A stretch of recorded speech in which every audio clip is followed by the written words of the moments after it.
উহিব্বুস সালিহিন ওয়া লাস্তু মিনহুম লাআল্লাল্লাহা ইয়ারযুকুনি সালাহা। আয় আল্লাহ, আমি কোরআনওয়ালাদেরকে মহব্বত করেছি, হয়তো কোরআনওয়ালাদের সঙ্গে আল্লাহর জান্নাত পেতে পারি। আব্দুল্লাহ ইবনে মুবারক রাহমাতুল্লাহি আলাইহি বহু বড় বুজুর্গ একজন লোক। উনার যখন হায়াত ছিল, উনার পাশে একটা কামার ছিল, কামারটা লোহার কাজ করত।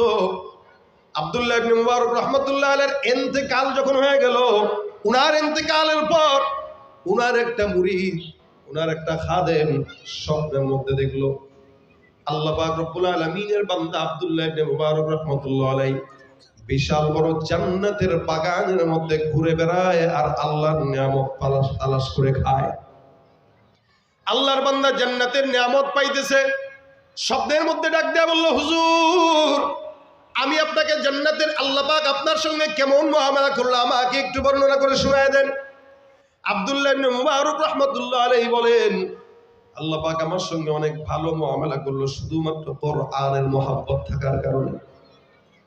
তবে হ্যাঁ, আমার ঘরের পাশে একটা কামার ছিল, আমার আল্লাহ পাক আমাকে যেই জান্নাতটা দান করলো ওই কামারকেও একই কোয়ালিটির জান্নাত দান করে দিয়েছে। অবাক হওয়া আব্দুল্লাহ ইবনে মুবারক রাহমাতুল্লাহি আলাইহি জান্নাত পাইলেন, এটা অবাকের বিষয় না। বিষয় হলো কামারটা উনার মতো জান্নাত কেমনে পায়। রাসূল করিম সাল্লাল্লাহু আলাইহি ওয়াসাল্লাম বলেছেন, একটা হাফেজে কোরআনকে আল্লাহ পাক রব্বুল আলামিন এতটুকুন পাওয়ার দেয়া দিবে, হাফেজে কোরআন যখন জান্নাতে যাবে আল্লাহ ডাক দেয়া বলবে, হাফেজ তুমি জান্নাতে যাবা, কাদেরকে পছন্দ ধরো। 10 জনকে আল্লাহ পাক রব্বুল আলামিন দাঁড়া করায় দিবে যাদের উপরে জাহান্নাম ওয়াজিব হয়ে গেছিল। আল্লাহ পাক ডাক দেয়া বলবেন, এ হাফেজে কোরআন, এই যে এদের মধ্যে দেখো যাকে তোমার পছন্দ হয় তাকে তুমি ধরে ধরে তোমার সঙ্গে তোমার কাছে জান্নাতে নিয়ে যাবা।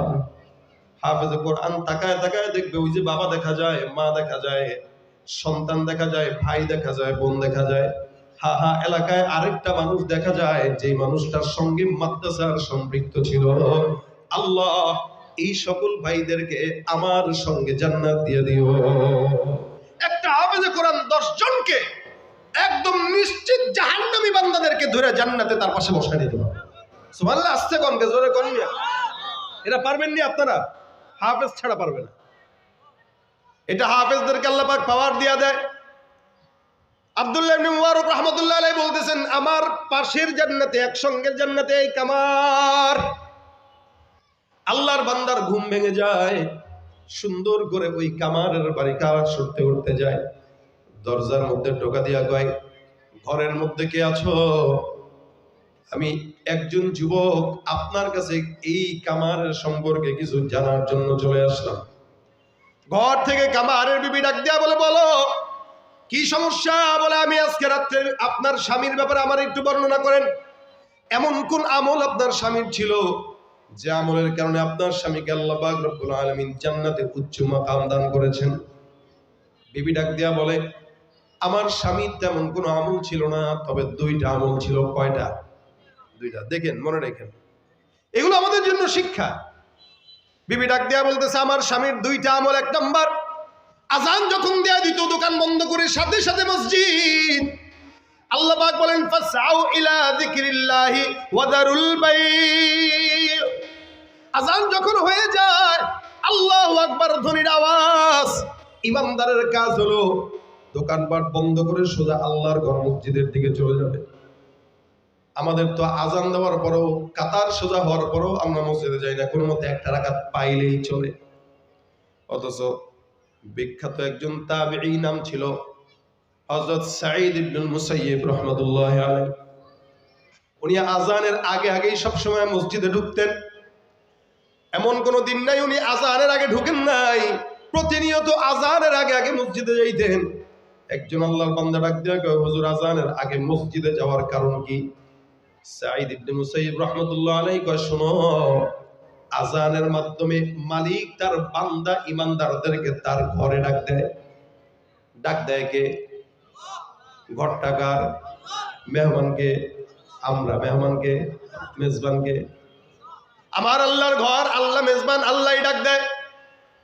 আমি বান্দা হয়ে আমার মালিক আমারে তার ঘরে ডাকবে, তারপরে আমি যাব। এটা আমার জন্য ভালো মনে হয় না, যার কারণে আমার মালিক ডাকার আগে আগে আমি আমার মালিকের ঘরে যে বসেই থাকি। কত বড় আল্লাহওয়ালা বুজুর্গ হওয়ার পরে আল্লাহ পাক ডাকার আগে আগে আল্লাহর ঘর মসজিদে চলে যায়। এ মুসলমান, এই কামারের বিবি ডাক দেয়া কয়, যুবক রে, আমার স্বামী এমন কোনো দিন নেই যদি ব্যবসায় লক্ষ টাকা লসও করতো তবুও সে আজানের সঙ্গে সঙ্গে মসজিদে যেত। এটা ছিল 1 নম্বর আমল। 2 নম্বর আমল হলো আল্লাহ পাক রব্বুল আলামিনের কোরআন আমার স্বামী তেলাওয়াত করতে জানতো না, একদম নালায়েক মূর্খ ছিল। কিন্তু প্রতিদিন ফজরের নামাজের আগে তাহাজ্জুদের সময় যখন উঠতো, ওই যে আব্দুল্লাহ ইবনে মুবারক, উনি তার ঘরের ছাদের মধ্যে প্রতিদিন তাহাজ্জুদের সময় সুন্দর করে নামাজের মধ্যে তেলাওয়াতে ব্যস্ত থাকতো। প্রতিদিন নামাজের মধ্যে কয়েক পারা তেলাওয়াত কখনো খতম।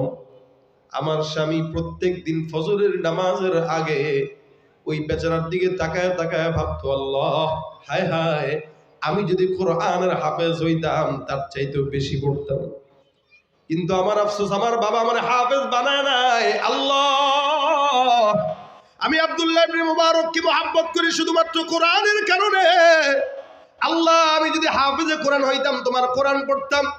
আমার স্বামীকে কখনো কখনো দেখতাম কোরআনটা সিনার মধ্যে নিয়ে মহব্বত করে ঘন্টার পর ঘন্টা দাঁড়ায় থাকতো, কোরআনকে চুমা খাইতো, কোরআনকে চোখে লাগাইতো, কোরআনকে মাথায় দিত, আর বলতো, আল্লাহ, এই কোরআনকে আমি মহব্বত করি, মাওলা তুমি আমারেও মহব্বত করো।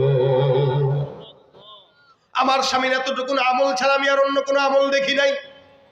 যুবক ডাক দেয়া বলে, মহিলা, আল্লাহর কসম, তোমার স্বামী আব্দুল্লাহ ইবনে মুবারকের সঙ্গে জান্নাত পাইল। আমার দিল বলে কোরআনের মহব্বতের কারণে ওই আব্দুল্লাহ ইবনে মুবারকের সঙ্গে আল্লাহ পাক তাকে একই জান্নাত দান করে দিয়েছে। মনে রাখবেন, এই কারণে নবী করিম সাল্লাল্লাহু আলাইহি ওয়াসাল্লাম বলেন, হয়তো তোমরা মুস্তামিঈন হও নয়তো মুহিব্বিন হও, কেউ যদি কোরআনের সঙ্গে মহব্বত রাখে আমার আল্লাহ তাকে কোরআনওয়ালার সঙ্গে জান্নাত দান করে দেন। সুবহানাল্লাহ। এ মুসলমান, এই কারণে কোরআন শিক্ষা আপনার আমার জন্য ফরজ, নফল না সুন্নাত? জোরে বলেন। এই যে এখানে যারা আছেন সবার জন্য ফরজ, সবার জন্য। এমনও তো হয়ে গেছে, এমন অনেকেই আছেন যারা ছোটবেলায় কোরআন শিখতে পারেন নাই, মা বাবা শেখায় নাই, কিন্তু ইচ্ছা আছে, পড়তে পারেন না, লজ্জা পান, টেনশনের কারণ নাই। আপনি মাদ্রাসায় আসবেন, 10-15 জন মিলে একসঙ্গে বসবেন, ইনশাআল্লাহ কোরআনের বরকতে আল্লাহ পাক কোরআনের সুপারিশ আপনার জন্য মঞ্জুর করে দিবে। স্কুলে যারা পড়েন, ভার্সিটিতে যারা পড়েন, কলেজে যারা পড়েন, ব্যবসা যারা করেন, মুরব্বী হয়ে গেছেন, মহিলা আছেন, প্রত্যেকের জায়গা থেকে প্রত্যেক দিন কোরআন শিখার নিয়ত করেন যে ছোটবেলায় পড়তে পারিনি, এখন শিখবো। এই শিখার নিয়ত যে করবেন, নিয়তের বরকতে আল্লাহ পাক মাফ করে দিবেন। নিয়তের বরকত। ওই যে বেচারা অপেক্ষা, আক্ষেপ তাকে আল্লাহর জান্নাতে নিয়ে গেছে। আক্ষেপ, আহারে পারি নাই, এই আক্ষেপ তাকে জান্নাতে নিয়েছে।